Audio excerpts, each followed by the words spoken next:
3 तास झाले, 3 ते 4 तास झाले आणि मुख्यमंत्र्याच्या सॉरी मंत्र्याचा पीए येऊन आम्हाला सांगतो की साहेबांना फोटो द्या, फोटो काढा, निवेदन द्या. आम्ही काय स्टंट मारायला फोटो काढायला आलो का?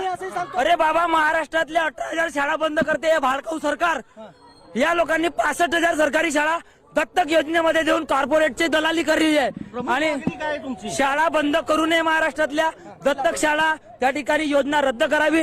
गव्हर्नमेंटनी 419 गव्हर्नमेंट आयटीआयचा खाजगीकरण बंद करावा, यासाठी आम्ही ऑल इंडिया स्टुडंट फेडरेशनच्या वतीने मोर्चा काढला.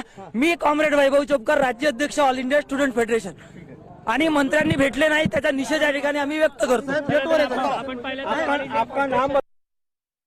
विद्यार्थी आता विधान भवनाच्या संपूर्ण गेट समोर त्यांनी आंदोलन केलेलं आहे. हंगामा नाही किया है.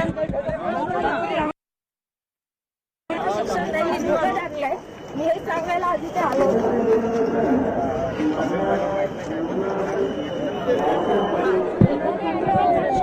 मराठी शाळांच्या मुद्द्यावरून विद्यार्थी संघटनेचं आंदोलन गेलो, परंतु त्यांना आमच्या सोबत भेटायला वेळ नाही.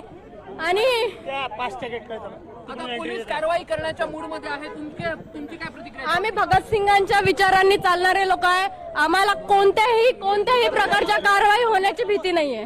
आपण पाहू शकतो आम्ही विद्यार्थ्यांसाठी काम करणारी संघटना आणि विद्यार्थ्यांसाठी आम्हाला मरण सुद्धा आलं तरी आम्ही घाबरणार नाही. तुम्हाला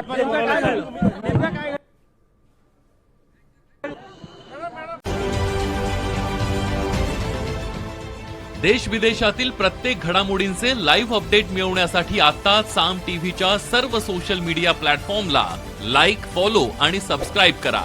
तसंच सर्व नोटिफिकेशनसाठी बेल आयकॉन प्रेस करायला विसरू नका.